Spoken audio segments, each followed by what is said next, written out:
Hello, let's see. Right. Good morning to everybody. This is very new to me, because those of you who used to come before know we used to do it on Zoom, and oh, great, you're there. Good. And I would be able to see your beautiful faces and connect with you. And now I can't. So it's nice to see you on chat and know that you're there. So I'm delighted that you are here, and welcome for our very first session in the newly relaunched Wellbeing at Home series. So for those of you who don't know me, my name is Stella Foti. I'm the founder of Wellbeing Escapes. And for those of you who don't know what Wellbeing Escapes does, we're a specialist travel company that curates wellness holidays and retreats around the world. Some of you may have joined us during the pandemic. I know I recognize a lot of names in the registrations. So if you are with us again, welcome back. I'm so pleased that you're joining us again. We now have this snazzy new platform. So as I said earlier, I can't see your lovely faces, your familiar faces, but hopefully the whole process will be much easier for you to access the events and also the passports. So no more passwords, which I know were a bit of a pain for some of you before. They were a pain for me too, and all the whole thing around Zoom. So hopefully this is a much easier process for you all, and you can join us easily. And I really want to say that I have seriously missed being in touch with all of you and speaking to the fabulous experts. So it was time to start this again. And as many of you know, I am deeply passionate about the belief that... Good. What if we could bring out the healthiest and happiest version of oneself? The version who knows themselves better. What if you think you need a massage, but it's actually about your posture? And what if we diagnose you as a whole? Body, mind, and lifestyle, not just the symptoms. What if we could treat your wellness by retreating you from stress? What if we personalized your treatments because your health concerns differ from others? What if improving your joints is just about what you eat? Or you are healed by doing nothing? And if feeling well results in looking well? When our body feels better, is it from changing our lifestyle, body, or mind? What if traditional healing is the medical advancement? And what if medical innovations could enhance the traditional methods? What if we integrate all the wisdoms with science, and taking advantage of their unique healing benefits that complement one another? Wouldn't it be good for you to be able to define your health goals and rediscover your new lifestyle? Isn't the best investment is to invest in oneself? RAKxa, health is wealth. Amazing. Thank you so much for sharing that. I absolutely love that video. I think it's short and sweet, and it ultimately describes exactly what holistic health is about. So thank you for sharing that. And it gives you a real feel about RAKxa. So let's get going. Dr. Tal and Peggy, welcome. It's so lovely to see you. Hi, good morning or afternoon, wherever you are. It's morning where we are, and I don't know about everybody else, but where I am, it's like a monsoon day in Thailand. So it's just bucketing down with rain. So it's nice. Been raining here all day too. Yes. Okay. So welcome, and it's nice to have you with us. So let's start with the basics. Let's get to it, Dr. Tal. What do we actually mean when we talk about gut health? Yeah, gut health is a pretty loaded topic. I think when most people think about gut health, they think about their gut, their tummy. digestion and regularity and all of that. But gut health is a big complex web that includes almost every aspect of your body. Actually, when we say guts, our guts contain our livers, your pancreas, your stomach, your intestines, your kidneys, your spleen. And our guts are also connected to our brains through a whole bunch of nervous tissue. And I think a lot of people have read, or you might have heard, like the gut-brain connection and gut influencing your mood. And that's also a huge aspect of gut health when we really talk about it. Actually, it's really interesting. Some people call the gut a second brain. And if you were to take the weight of your brain and your spinal cord and you weigh it, and you take all of the nerves that are connecting all the different aspects of your gut and you put that on a scale, you have about 90% of the weight of your brain and spinal cord. So you actually do have like a second brain down where your guts are. So when we talk about gut health, we're really talking about a lot, from digestion to mood, immune function. You may know that around 90% of neurotransmitter serotonin is produced in the gut, or we can call enterochromaffin cells. Although the serotonin cannot come across blood-brain barrier, but it can modulate the vagal input, the sensory from the gut to the brain. So I think both the system, I mean CNS and the gut, are quite chatty. So they keep talking all the time. So if our gut is happy, our brain is happy too, because the input from the gut will uplift the mood in the brain and modulate the pain perception as well. So this I think it's the connection. It's a strong connection between both the systems. Yeah. That's really interesting. It's taken me many years in my life to work out how my stress levels or my mood affect my digestion, and also like that, vice versa as well. As you say, if I eat something that doesn't make my gut happy, that it does affect my mood. It takes a lot of awareness to work that out, because you can kind of normalize those feelings, on all that awareness. You can normalize if you're not feeling great after you eat something, or vice versa. And you have to be really. For sure. It's taken me a long time, but it's interesting what you said about the serotonin. It doesn't go through the gut-brain barrier then, but it does. Yes. It sends signals. So, yes. Okay, it's fascinating. And we make most of the serotonin that we find in and around the gut. And like you were saying, stress plays a huge role in appetite, in digestion, in mood, and they're all interrelated. It's not like one thing is a completely separate system, right? They all kind of feed back on one another.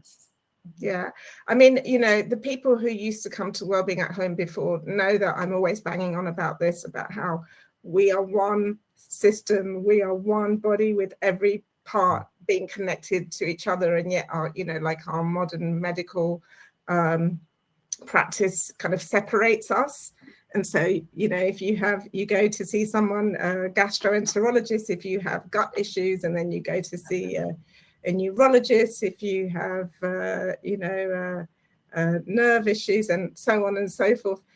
But we are all one system, and it all affects each other. In your work at RAKxa, what are the most common signs that someone's gut may be out of balance? I know you have a specific gut health program, but people may not know. So if they come along, how can you tell if it's a gut issue? I mean, there's a lot of ways to tell. I mean, the most obvious is the one that you mentioned, right? If somebody comes and they say they have gut issues, they sign up for our gut retreat, they have digestive concerns, then we'll obviously focus there. But for almost any case, for anybody that comes through, they're seeing a lot of our experts. They have a lot of consultations, they're going through a lot of treatments, and they're having numerous meals a day with us. And things will come up. So skin health, stress, the regularity, the food choices or food preferences. We do a lot of diagnostics through VitaLife, our kind of lifestyle medical side. And things will come up.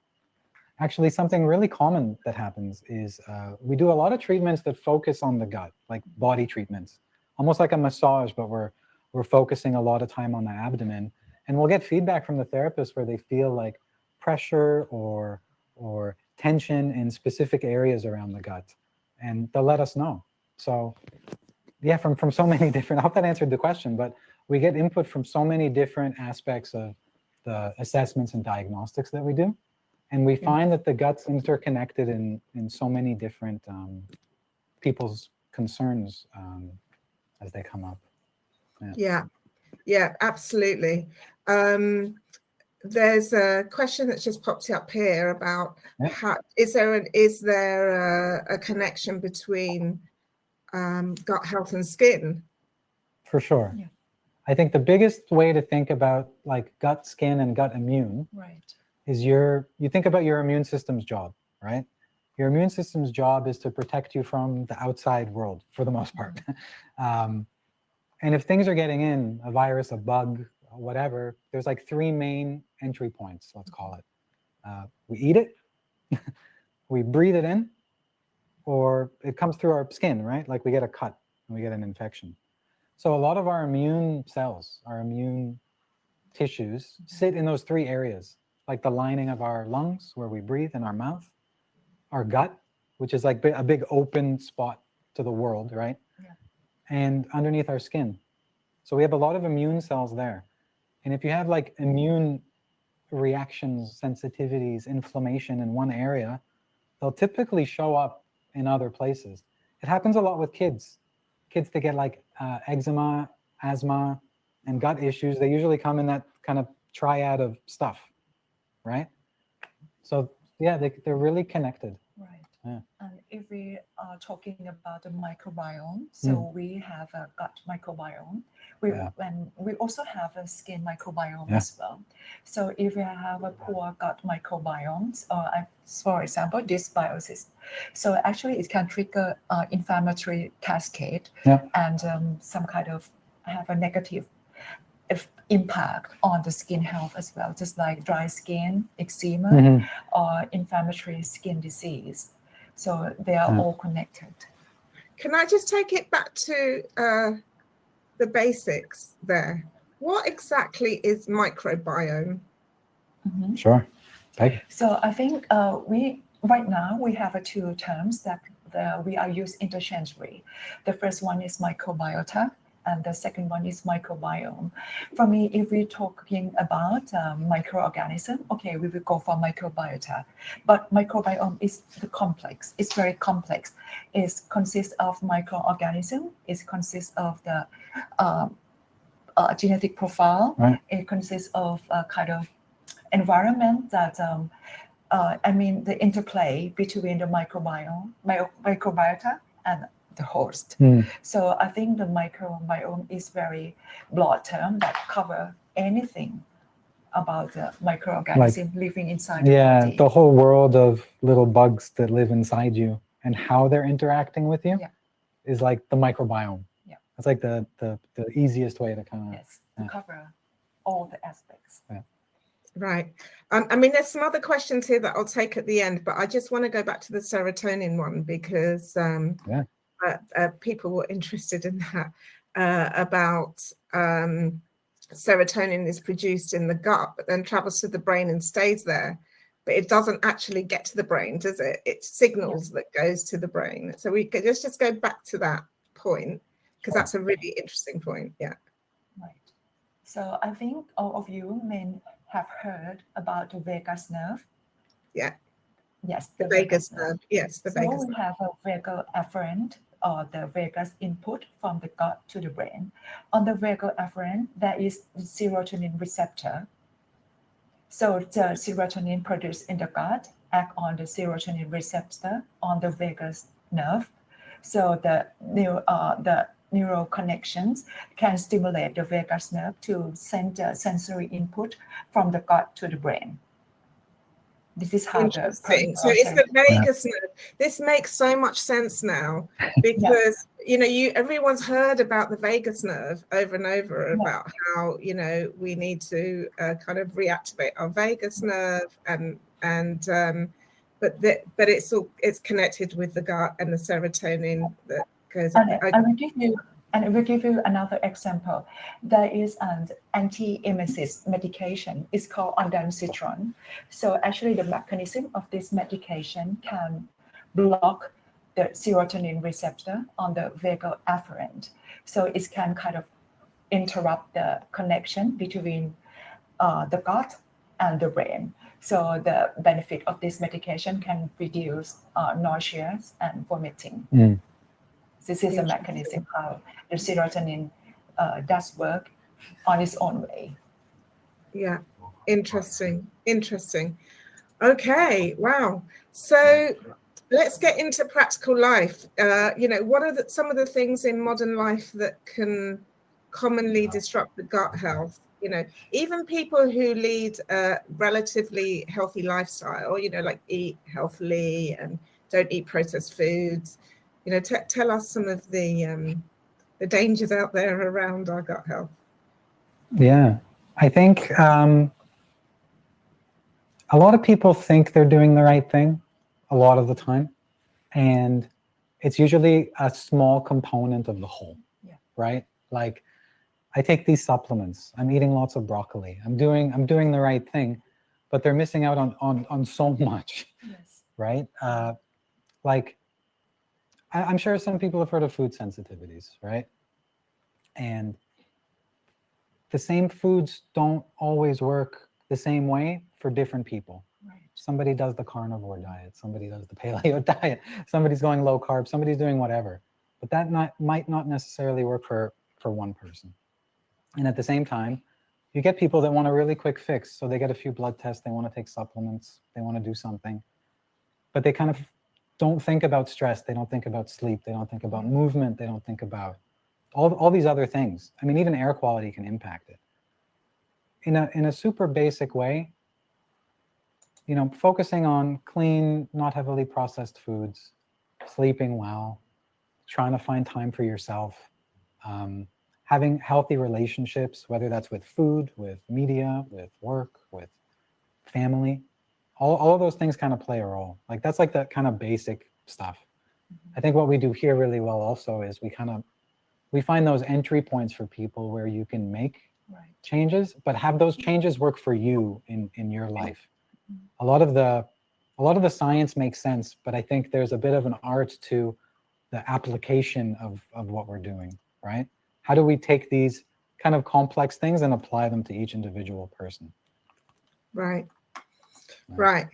I mean, that's really interesting, because when we talk about gut health, people just think about what they eat. As you say, that's really it. What am I eating? And am I taking probiotics? Am I having, I'm not eating processed foods. Am I having this supplement? But they don't think about everything else. And it's interesting that you've said that, because I haven't actually heard anyone say that before, about gut health being very linked to your whole lifestyle, your sleep, your, the air you breathe, your relationships. Yeah, it's something I say often to people, and sometimes it creates like a light bulb moment. Let's say you've been really stressed out, and you have a really stressful day at work, or like a big life event happened. People forget to eat. You don't get hungry. You notice you don't have to go to the restroom as often. You're stressed out all day. You finally get home and you unwind, and you're starving. Yes. You have to pee a lot. Right. Because because at the time, sympathetic nervous system is it just takes over. To take over things, so they can ship the blood supply, oxygen, and energy to motor organs and to the brain, not the gut. And then that stress really makes you focus only on the things right in front of your face, right?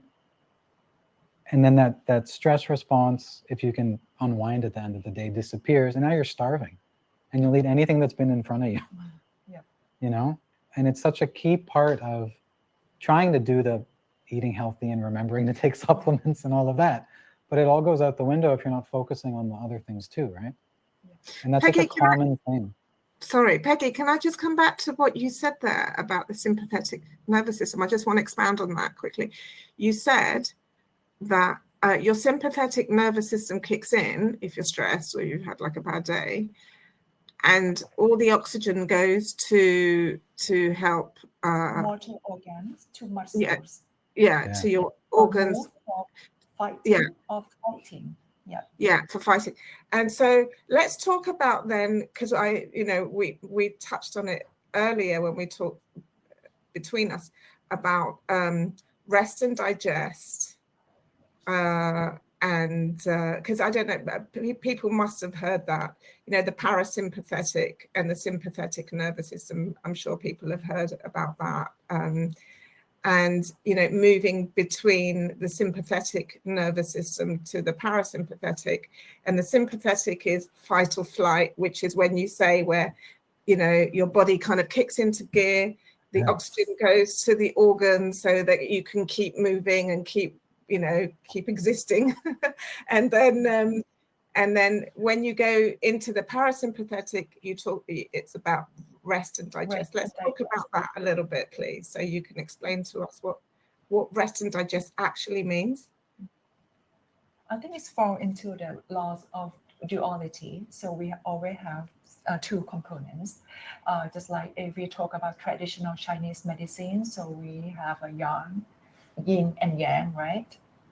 So yin is just like parasympathetic nervous system. It's all about rest, digest, distress, and calm. And if we talk about yang, it's all about sympathetic nervous system, survival mode, and fight or flight. So I think it's our responsibility to keep both of the systems in balance, right? Yeah. Absolutely. And in our modern day, unfortunately, we have things thrown at us, or our way of life, or how we've been conditioned, goes much more towards fight or flight than rest and digest. I mean, even when people think they're resting, they may not be, they're, I mean, that's a point too, when they're resting, sure. their parasympathetic nervous system may not actually be working. So the digest, the rest and digest, around that. I invested about a year ago. Oh, actually, I asked for it for a gift. In this wearable, this Oura ring here, and what it's been an absolutely enlightening experiment for me to see how I have how when I think I'm not stressed, I actually am, or when I eat late at night, how my body fights very hard to digest it during the night, and then it affects my sleep. And I guess that all goes into gut health too. I mean, it's just, it's a fascinating awareness around it. So what are the signs, because stress shows up all the time, and we all, as you say, we have the yin and the yang, and we have regular stress in our day-to-day life. We can't avoid that. It's not necessarily a bad thing. But what are the signs when stress actually is showing up in our digestion and how it impacts the gut? What should people be looking for to say, okay, this is beyond a regular, kind of just healthy stress, let's call it? For me, I always talk to people about appetite. Appetite and stress. I find that's one of the stronger links. Just like emotional eating. Emotional eating, not being hungry during like really high periods of stress. Always seeking comfort foods is a big one. And when it comes to like what people think about digestion, like regularity, I find it starts to get like very, I call it like a pendulum. You go from kind of one extreme to the other and back and forth. So you kind of like have, you lean towards constipation, or you lean towards going too often, and people can't seem to find this middle anymore. But that's usually when stress is really starting to kick into higher gear. Yeah. Right. For me, I think the simple sign is all about emotional eating, because Yeah. when we get stressed, our brains it's called amygdala hijack, because our brains will be tend to very emotional. So it's comes in many ways, just like emotional thinking, emotional eating. Yeah. So I think it reflects the imbalance of our hormone as well.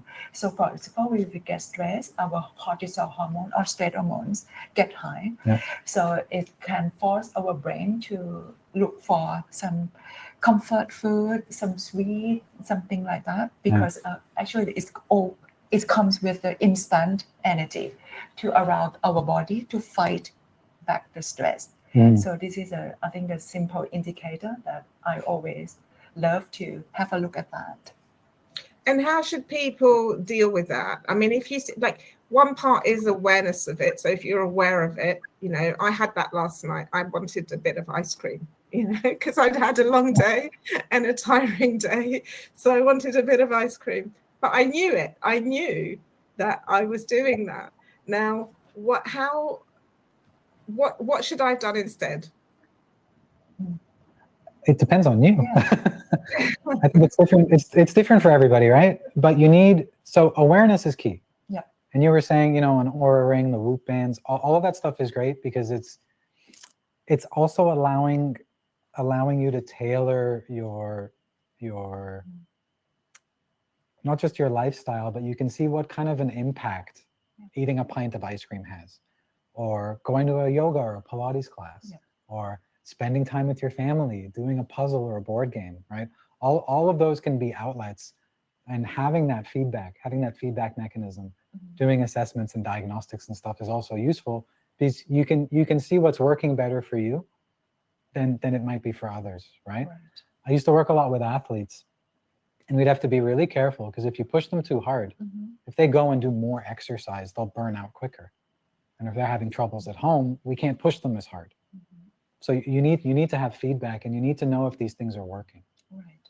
And for me, I think we have to hijack the brain back to parasympathetic mode. The simplest way, I would say, is all about breathing. So we have to find some time to go back to our breathing, just breathing and breath out.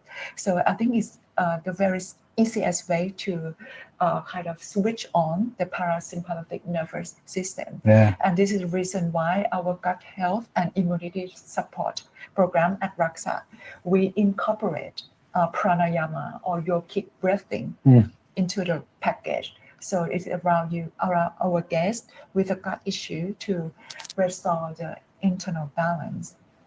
Yeah, and even at home, if you have an Aura ring or anything that has like heart rate variability tracking, a lot of the fitness watches and bands do. Tracker. Breathing exercises are great, and you can get an almost instant feedback on your heart rate and heart rate variability scores really quick. So you can see like what kind of breathing exercise is having an impact on you. So they can that's HRVs. So I think HRV is a good marker for stress. Yeah, that's a good one. We won't go too much into that today, because that's a big topic. That's very Let's save it for another day. We'll save that one for another day, HRV. But that's so I could have done some breath work last night and skipped the ice cream, basically. But there you go. No, I didn't do the breath work. I had the ice cream, and so I wasn't good. I want to ask you something else, because nowadays you can't go to a restaurant or you can't go anywhere else without the people asking you, do you have any intolerances or allergies? And, you know, I'm showing my age, but when I was younger, that didn't even exist. I mean, I know a lot of it is around liability now, but it feels like so many people have intolerances and allergies and to certain foods. And for me, you know, I just don't remember that when I was in my 20s and 30s. It's just certainly the last, you know, 10, 15 years as that really exploded. Can you tell us a bit about that, please, and why, you know, what that's all about? Sure. I think there are two terms, right? Food allergy and food sensitivity. So yeah, Food allergies and food sensitivities, you can kind of think about them as the same world, but slightly different immune responses. Like allergies are like an all or nothing thing, right? Excuse me. Food sensitivities are something different. Yeah. Speaking to not having heard a lot about it in the past, I think a large part of that is just our awareness of it and being able to test specifically for these things, right? They probably, like, certain sensitivities could have existed for a long time. Yeah. And then I think some lifestyle factors can also make us a little bit more prone to them today than we might have been in the past. But basically what it is a food sensitivity is your immune system, like we were saying, and like a lot of it is around your gut, is starting to react to stuff that it normally wouldn't be reactive to. Right? So, and that can be anything, especially things that we eat on a regular basis, because you're just giving it so much exposure to your immune system that the likelihood of you reacting to something gets really high. Like I said before, a lot of people think they're doing a healthy thing by eating the same thing every day, right? Rice and broccoli and chicken for dinner every single day, and having a smoothie for breakfast every single morning. But if inflammation and other immunological things aren't in order, you're giving your immune system the opportunity to like hyper specifically overreact to stuff, and the likelihood is it's going to happen. So I hope that kind of answer. No, that is really interesting, because these food sensitivity tests are all the rage and everyone's going out to do them, and and I'm not saying I'm dubious about it, because I'm not a health professional like you guys are, but I've always wondered, I've always had this little voice in my head saying, but surely if you eat a lot of something, it's going to come up as a food sensitivity, because if you keep eating it, it's going to show up, and like you say, it's going to. Is that the case? So if somebody eats chicken and broccoli every day, and then they do a food sensitivity test, is it likely to be shown as or could it be shown as a sensitivity? It's more likely, for sure. Yeah, that's interesting. So I guess your big message here is have a varied diet, and don't eat the same thing. You want a varied diet, and you want to keep inflammation in check, right? It's not like one thing is completely like on its own. Like if everything is, let's say everything is fairly well, and you've been eating the same thing for a while, things could be okay, right? What ends up happening is like, let's say you've been doing the same thing for a while, but maybe you got sick. You had to take antibiotics. You had a really super stressful day. But life happens.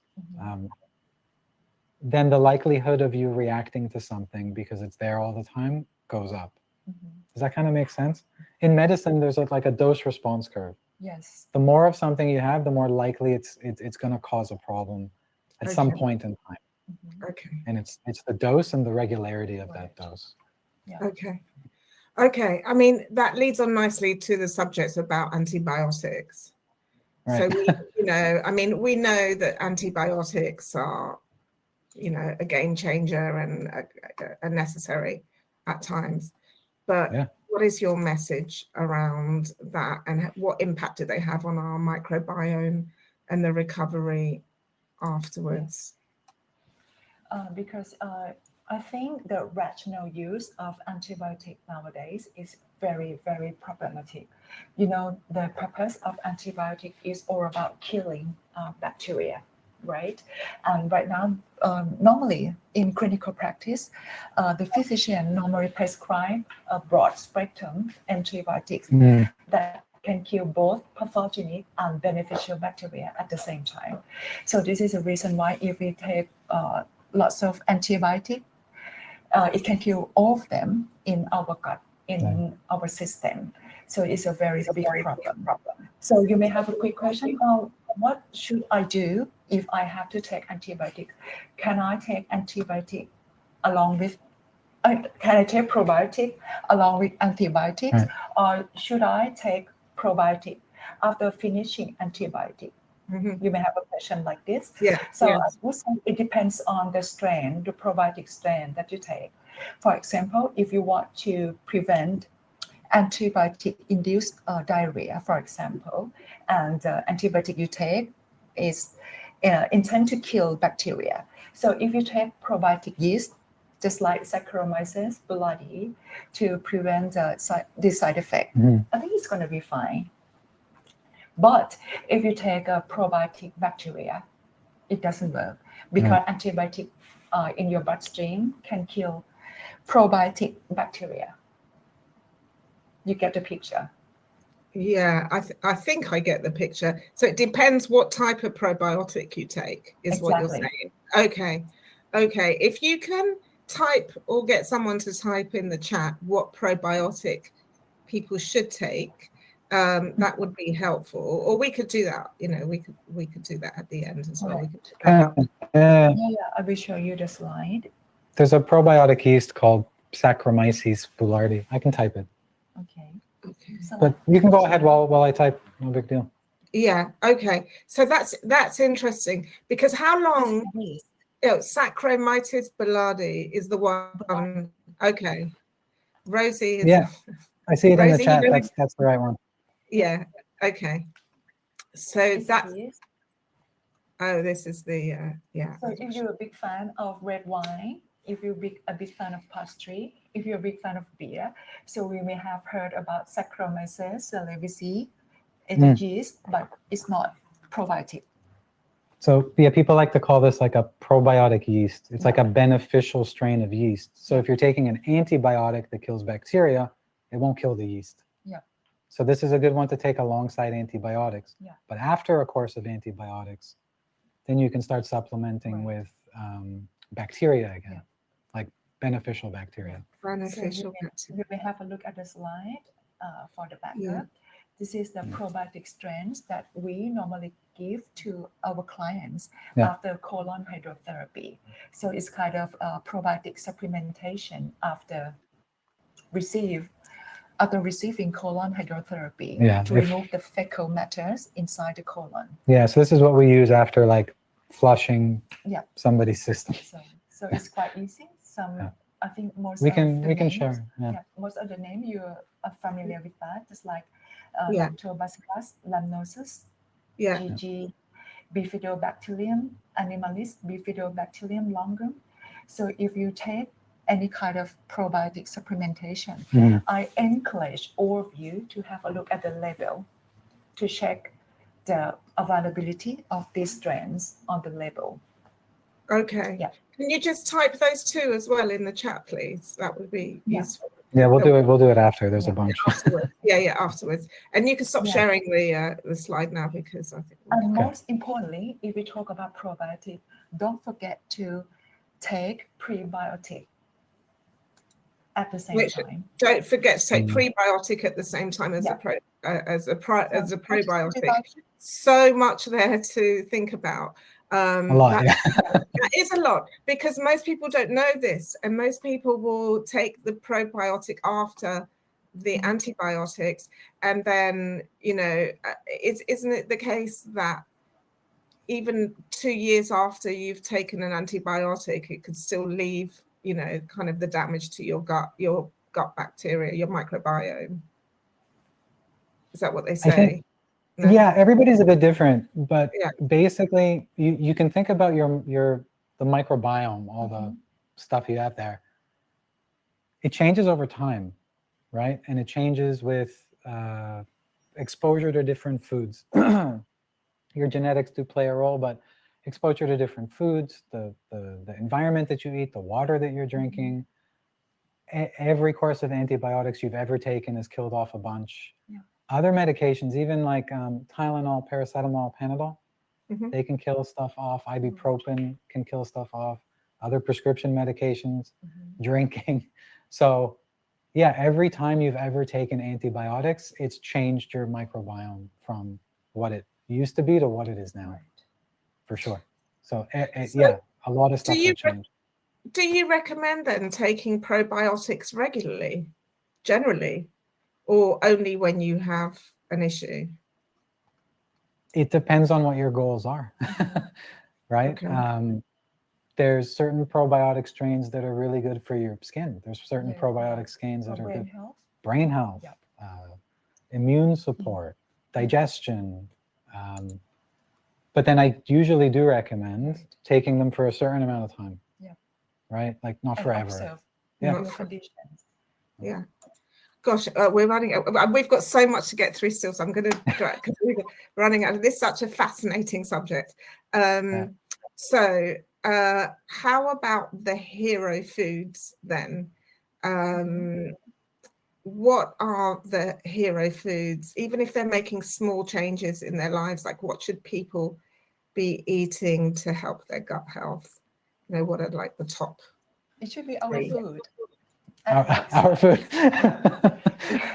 because RAKxa offers anti-inflammatory and symbiotic rich food to our clients. So symbiotics is a combination between probiotic and prebiotic fiber. So I think this one can adopt to the healthy lifestyle in the long run. Yep. And what are your foods? Yeah, tell us what are you know, you don't have to share all your menus, but you can just give us an idea of how you approach it. I mean, you can, if we're thinking about the bacteria, this is kind of how I like to think about it.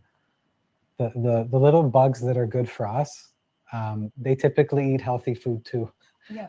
So kind of like rich in plant fibers and healthy proteins and these types of things feed the good bugs. Yeah. And we want them to stay alive as much as possible. And typically bad foods feed the bad bugs. Yeah. But if you think about kind of minimally processed food is probably the kind of baseline standard that we have for all of the food that we serve, right? We want to speak to the ingredients and have them be as fresh and minimally processed as possible. You can add salt, you can add healthy fats and oils and cook stuff and eat stuff raw. All of that is good, but you want it to be minimally processed, shortest ingredient list as possible, with all the kind of tastes and experiences coming from the food itself. Right. And many recipes are provided by our restaurant. So they are all Thai inspired. Yeah. So they are rich in herbs and spices. You know that herb and spices is a good source of polyphenol. It acts as an antioxidant, and it can also play a role as a prebiotic fiber as well. So they can stimulate the growth of good bacteria inside our colon. So this is the reason why we try to mix herb and spice to our healthy diet. Yeah. Okay. And then so fundamentally, we're talking about a wide range of fruits and vegetables, healthy proteins, you know, kind of the basics there, but process. And what's your view on organic, obviously, to reduce any pesticides and... Yeah, as much as possible. And I think it also depends on what's available to you. Yeah. I mean, like locally sourced and traceable back to the source, I think is the most ideal. Right. You know the farm it's coming from, you know how it was produced, it is ideal. And we get, even here, we get a lot of food locally, as much as we can. Yeah. But then outside of that, then if it's stamped, you know, USDA organic or whatever the governing body that you have is, then that would be great. Yeah. I mean, I think the challenge is the supermarket, of course, where, you know, food is flying in from all over the place. And so your message is source as much locally as you can, any like veg boxes and stuff like that from local farms. I think a lot of places do that in the UK. Yeah. For sure. How about fermented foods? Phenomenal. Some of my favorite foods are fermented foods. Yeah. If I could live off kimchi, I think I would. But fermented foods are great. And again, I think the variety helps. And fermenting is really cool because you're providing the good bugs for the most part. But you're also, like, when those bacteria are fermenting the foods themselves, they're changing the structure of the food. It can be easier to digest. And you're also creating other healthy compounds that you find in the foods. it depends on the cooking process as well. For example, if you want to make a probiotic-rich soup from miso, so our chef will put the miso at the last step of the cooking, because probiotic found in miso or any fermented food, they are all heat sensitive, so they can be killed by heat. So cooking process is very essential as well. Yeah, and I've seen recipes that will say like add a whole bunch of yogurt and then bake it. Yeah. But you just killed off all the bacteria, right? So keeping that in mind. Yeah. So good. So would you recommend having fermented foods with every meal? Or can we overdo it on? Would you recommend having fermented foods with every meal? Or do we overdo it a little bit? Can we overdo it with the fermented foods? For sure you can. You can overdo it with anything really. But I think as part of stuff that you have regularly is fine. So I think it's like a good combination of lacto fermented or like milk products that can be fermented, as well as like other fermented products like sauerkrauts or kimchi or miso. So having a variety of different fermented foods would be good. Okay, so that's good. Yeah. So it's good for the gut. And then how about meal timing, chewing, mindful eating? I mean, it goes beyond what we eat, right? It's just like the whole practice of.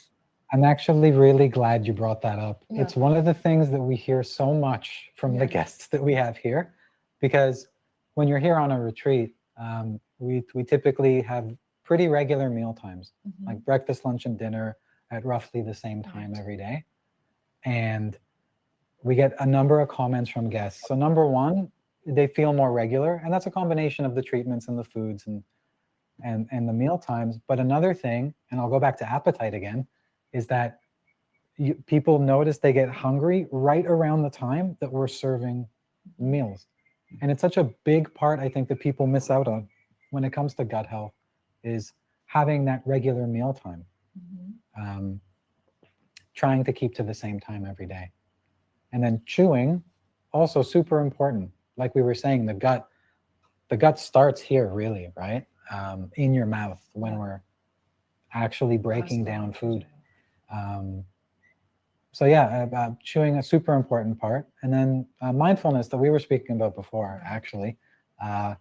Something that I like to talk to guests a lot about is actually putting your phone away, sitting in front of your food, and thinking about the taste, the flavor, the texture, and connecting with the food. Something that people notice if they've been eating healthy for a while, and they go back and have some snacks or burgers or whatever, and something is super sweet, or they notice it's super greasy,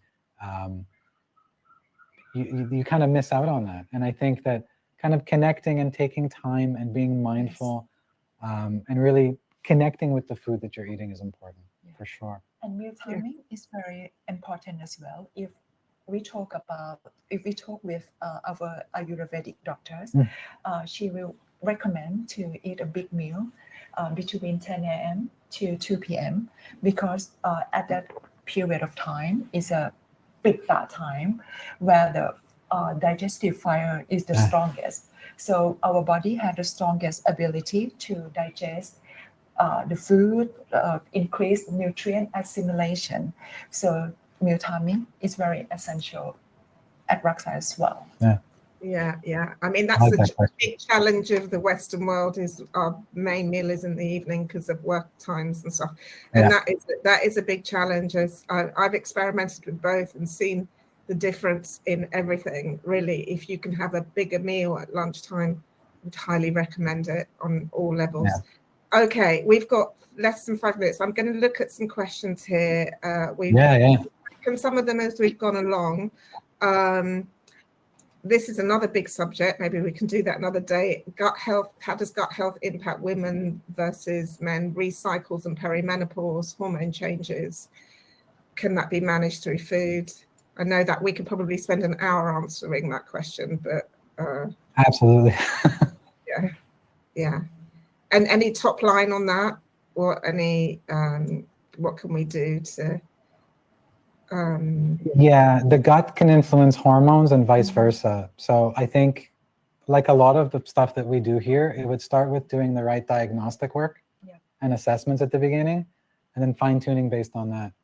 Yeah. And then even taking it a step further, there's also like microbiota and microbiome stuff for women versus men, and gut health that you find there too.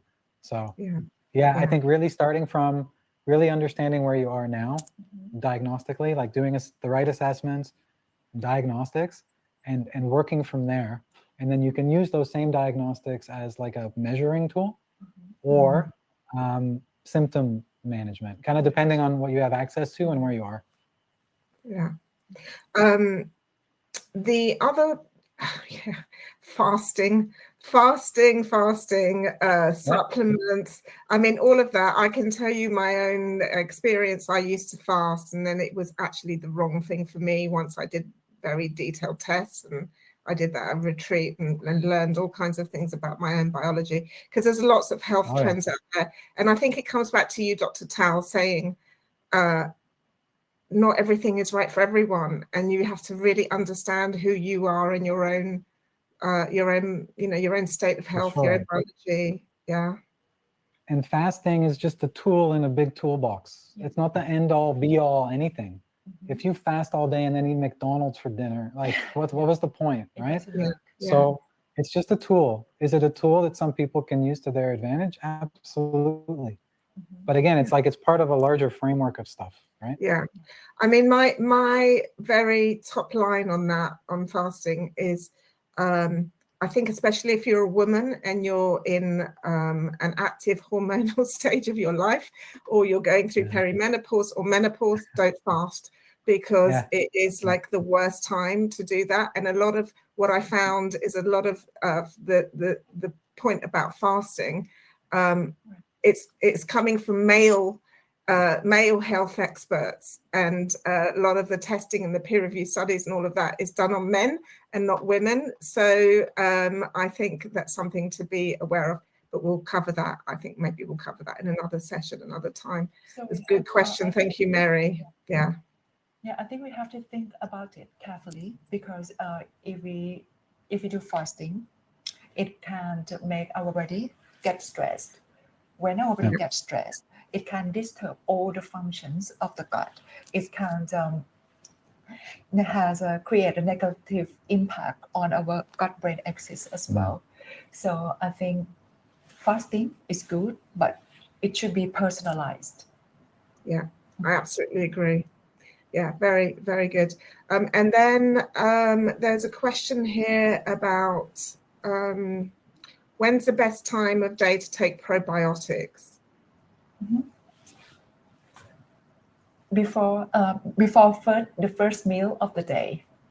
Okay, thank you. And you have to look at the formulation as well. If you can find something like a enteric coat probiotics, it will fantastic. It will say be that fantastic. again. Say that again. What kind of? I'll type it in the chat. Yeah. Enteric coated. Enteric coat. Okay. Coated. Probiotics. Coated. Okay, coated. Enteric It's coated. protect probiotics from the acid. The acids in the gut. Yeah. If you're taking them on an empty stomach, especially if they're coated, they're more likely to survive down into your intestinal tract. Yeah. Okay. And then finally, a question from Margaret. She has IBS. Do you think vagal nerve stimulators, I've looked at these two, such as Neurosim, I mean, this is another big conversation, but can vagal nerve stimulation, you mean to use for IBS? Well, obviously her IBS, was she saying her IBS may be connected with the whole vagus nerve and her autonomic nervous system. So could that be the PNS and those stimulators? Could they help with digestion and her IBS? I have IBS. Do you think vagal nerve stimulators such as Neurosim can help with activate PNS and increase HRV? Okay. If the root of the problem is the nervous system, then yeah, potentially. But Yeah. IBS isn't even really like a, okay, I'm just going to say this. IBS isn't really a diagnosis. It's like a cluster of symptoms, really, right? You can have IBS that leans one way, IBS that leans the other way, the pendulum thing I was talking about. IBS is like one of the most difficult things to really nail down what the root of the problem is. Is it worth going out and maybe experimenting with stuff if you've tried so many other things and nothing's been working? Yeah, I don't think there's a lot of harm in doing it. How much of an impact it's going to have is really difficult to say. Like I said, I think finding an entry point that works for somebody is important. And once you start seeing benefits, then you can kind of start tweaking everything, and hopefully everything falls into place. But it takes a long time, and you need the right approach. Yeah. I hope that kind of answers the question. Yeah, thank you. It is. IBS is such a catch-all statement, isn't it? It and is. And there are so many root causes, as you say. I think it's all about personalized health. I think it always comes back to personalized health and seeing exactly what it is. Margaret, I wish you the best with that. Just maybe go and it's rough. IBS is not a fun thing to have to manage. Yeah. Good. Okay. Well, we are 3 minutes over. I knew this one was going to be tough because it's such a deep subject and there's so much to cover. But thank you so much, Dr. Tao and Peggy. It's been so incredibly insightful. And thanks for inviting us. We love doing stuff like this. It's a lot of fun. It was good. It was a great conversation. And I'm sure it's been really useful to the people who've come along. And thank you to all of you who came along to our relaunch. It's been an absolute pleasure for me to facilitate the sharing of this very valuable information from these brilliant experts. RAKxa is a fantastic place to go to. It is ultra luxury. They do have a sister property called RAKxa Village, which is more affordable and also has some great medical expertise. But we'll send you more information on that. In the meantime, stay tuned for our next event in August, which is about journaling for self-care. We'll send you an email about that too. But you can also now see our upcoming events on the actual Wellbeing Escapes website. So sending you all lots and lots of love. Wishing you a very pleasant weekend. Stay dry. And thank you for being with us, and see you next time. Take care. Bye-bye. Yeah, thanks again. We hope to see you guys in Thailand. Thank you, Dr. Tao. Peggy, thank you. Bye.